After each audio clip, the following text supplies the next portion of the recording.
Hello, this is Russell Tackett, Senior Electronic Sales and Engineer for HydraForce. Welcome to part 2 of the 3-part series on steps to create a simple CoDeSys program. Part 1 detailed the steps needed to create the backbone file. Part 2, the one we're in right now, will look at creating an input file and an output file. Sections 4 and 5 of the file of the document, steps to create a simple CoDeSys program. And then part 3, which will happen next, will cover sections 6 and 7 that deal with download the code into the controller and creating the service tool. So this is where we left off at part 1, where the CoDeSys code had just been imported from Backbone into CoDeSys. So we want to first start by inputting an input file. The idea of this video will document the steps to create an input file that will be used in the CoDeSys program. One input file will be created. The program will take data from the analog input to drive 2 independent coils. The information from the analog input will be from 0 to 500. Scaling will be done to convert from 0 to 500 to the PWM output. So the first thing I'm going to do is open up some of these tree columns here to just show you the different template that is provided when you use HydraForce CoDeSys. So what I want to do is I want to highlight the 0200 main. Under the input devices, I'm going to right mouse click and add an object. This object I'm going to name _0201 _analog _input. Want to make sure the language is CFC, continuous function charting. All right, I need to call this POU from the main POU. So I'm going to go and I'm going to highlight the 0201 analog input, do a right mouse click, say rename, which gives me access to the name of the file. I'm going to do a Control C and then cancel. And then under the main section, I'm going to highlight return and do a Control V and put 0201 analog input in there. Just to make sure I've done it correctly, I'm going to do a project build. And we'll notice down here in my status window that it says 0 errors. So we're in good shape. I'm going to start writing the input program, and then I'm going to pause the video to put the rest of the code in, just because it's a little boring, I guess, watching somebody else code. But I'm basically going to use these 3 blocks up here. This is for an input block, this is for an output block, and this is for a box that could be anything. We'll see how to see that in a minute. So I want to go get the input for the system, the analog input that we defined in the Backbone video of part 1. I could key in the address or the exact name of the analog input, but I don't necessarily remember what it is. So I can hit an F2, function key F2, brings me up to global variables. And if I look at IO, I can see my analog input valve command. I'll hit OK. Okay. The code that I'm putting in is documented in the steps to create a simple CoDeSys project. I'm in section 4.2 right now. All right, so the second thing I want to do is I want to change this AND block to an ADC to milliamp or V. When it pops up like this, you can tell that it's a block that has been developed because it has some code around it. You can create your own function blocks, but today we're just going to show you how to put the blocks in the code. Need to draw a line from here to here. Okay. Oops. Holding the shift key and moving around with the arrows, I can move blocks around. Notice I have it selected here on the left. For the output blocks, it's on the right. Use the shift key and move around. For the boxes, I select on the bottom side of it and then can move it around. Okay, so I've got to tell this this digital converter, analog to digital converter box, what type of information is coming here. So I'm going to do a Control-C, Control-V, and I'm going to go back again and hit F2. Now this time, I'm not real sure where the G variable resides that I need to reference. So what I'm going to do is I'm going to unstructure my block that gives me all the variables in alphabetical order. So I need to find something called G underscore AI type. So I'm going to scroll down. G underscore, I passed it, didn't I? AI type, AI5V. So what it's doing is I am telling this block that the variable on the I underscore ADC value, the variable is a 5-volt reference type variable. Okay. I want to come over here, and this ultimately will be the status or the the valuable or the variable of this analog input. So if I hit an F2, I want to check for an OD, so an object dictionary variable. It's one of the ones that we created on the monitor side or the RAM side. I'm going to restructure, and I'm going to come up here to my OD1 variables. There we go. OD analog input millivolt. You'll recall that's the variable that we used or we declared in the backbone file. One more, and then I'll go offline to enter the code. So let's put in scale block.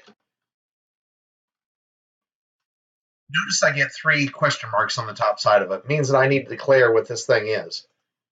So if I highlight them, I'm going to name it millivolt underscore and A. The compiler looks at it, or the code looks at it and says, I don't understand what that is. And it allows me to declare what type of block it is. This is a scale block, so I'm just going to hit OK. And notice under my declaration part of the program, I've declared millivolt command A is a scale block. Okay, so there is a lot of other code to put in. I'm going to go ahead and pause right now. I'm going to put that code in, and then I will come back and explain what I've done. I've taken some time and entered the input code that was in the document, Steps to Create a Simple CoDeSys Program. I want to explain that code at this time.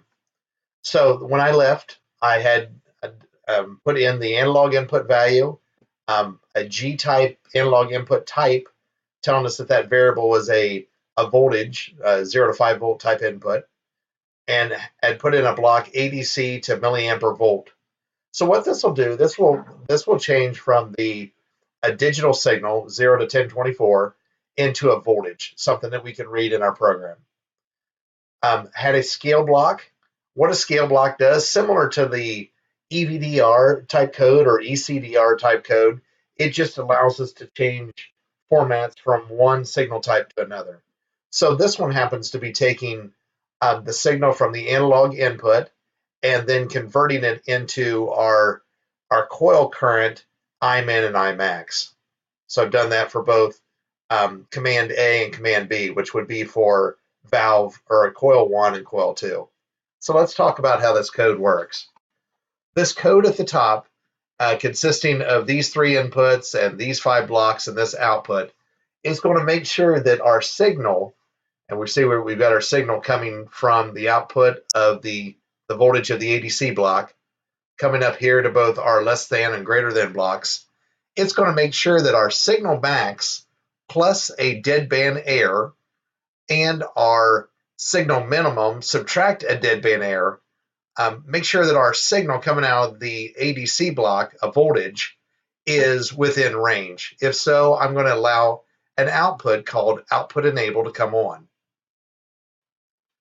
We'll use output enable when we create the valve outputs program. The rest of this code is really just choosing between, since I've got one analog input, if I'm above a certain value, I'm going to drive one valve, or valve coil. If I'm below that certain valve, I'm going to drive another valve, and that is created here. So let's look at this code. So coming out of the ADC block goes a greater than or equal to block. So if we are greater than or equal to the second input, which is the signal center plus a deadband, these parameter values are things that we added or declared in the backbone file. So if we say that we have a 0.5 to 4.5 volt type input, our center value should be about 2.5 volts. So 2.5 volts plus a deadband. If we are greater than that, then that means we're going to try to drive command A. This greater than or equal to block, it's a Boolean type block, so it's either on or off. Comes to a select block here. We can see this line coming to the select block. He is saying that if the input is false, then I'm going to push a 0 through the output. But if the input is true, I'm going to look at the second input and bring the value of the analog joystick or analog input. And then that's going to get fed around to the signal in. Signal high and signal low. Well, I've got signal max here. Signal low is not the signal minimum since I'm dividing that input to be either greater than 2.5, less than 2.5. So I have to do some more logic here to get a signal low. Going to the output, this is fairly straightforward. My coil I min is my low limit and also my engineering low. My coil I max is my engineering high limit and engineering high. So basically, I'm going to take a value of 200 and basically 2.5 volts to 4.5 volts, and I'm going to convert it into from Imin to Imax, which should have been a value 300 to 800. That's going to come out of here. I'm doing another select block to make sure that I'm actually sending the command only when the select block is active. Command A. Got a couple comments in here. Comment block is here. You can bring it down and then type whatever you like into the comment block. And then select off of it. There's our comment. So I had created the comment here. Converts from counts to millivolts. Another comment over here. Variable of analog input to be displayed on service tool. So that object dictionary, analog input, millivolt, is located here. Notice that we've got parameters and object dictionaries. These were both created on the object dictionary page in Backbone. I'm going to do an F2 here to find this one. So it was the parameter signal center. So the ones that we are monitoring are object dictionaries, analog input millivolt, coil milliamp, coil 2 milliamp. Our parameters are up here at the OD1 parameter section. So parameter signal center, deadband center. So when you're looking for variables, you'll look for them in the OD1 var, the OD1 par, variables and parameters, and then you'll look at the IO. We already talked about IO earlier. Okay, this chunk of code is just duplicated down here. I'm looking for greater than or equal to a certain value. Down here, I'm looking for less than or equal to a certain value. And that's turning on and then basically doing the same thing. The only thing to be aware of here, so my limit low is the same, but my engineering high and engineering low got swapped because I'm now working on the bottom side of that coil. Coil B or command B, command A. If I do a project build, shows me that I have 0 errors. Okay, so after we have our input input created, then we have to go and add an output. And I've done this on our on the break. So the one thing I should say before we go, information on some of these blocks, an add block or a subtract block, greater than block, you can find that under the help files above. Things like scale blocks and ADC to milliamp or volt, that would probably be something that we have been, or that HydraForce has created. You can find information on those blocks, such as the scale block, by going over to the resource tab, coming down to library manager, and then I believe this one's in the scale library. So this is all the libraries that are in this project. Scale block. So we have some information, general information on the scale block. We can see that this was created by Chris James, who works for HydraForce, in 2011, company HydraForce. And then there's some revision history stuff, and then information on what all the inputs look like and what all the outputs look like. So those are located in Library Manager under the Resources tab. Okay, so back to this. We've created the input file. Now it's time to create the output file. Now, during the break, I did add the output file, but we'll go through step by step what had to be done. Just like the input, I created an output POU called _0301 valve outputs. I called the 0301 valve outputs in the main program. This is a lot simpler, as far as really there's only just 2 blocks, the fast valve driver for coil 1 and coil 2. Same idea, I had to declare them up here. So as soon as I typed in coil 1, a window came up that says, is this a fast valve driver? When I hit enter or OK, it declared them up here. So I get my enable from the output enable. You'll recall we had the output enable on the 0201 analog input page. So how we access a variable from another POU, we have to first tell where that variable comes from. So the 0201 analog input, which is the name of that POU. From there, if I come back here to take this out, when I hit a dot, it tells me all the variables that we could have from that other program. So I've selected output enable, and that will be the enable bit for both coil 1 and coil 2. Now, you might have wanted to have some other logic in here to where you're only enabling one output or the other.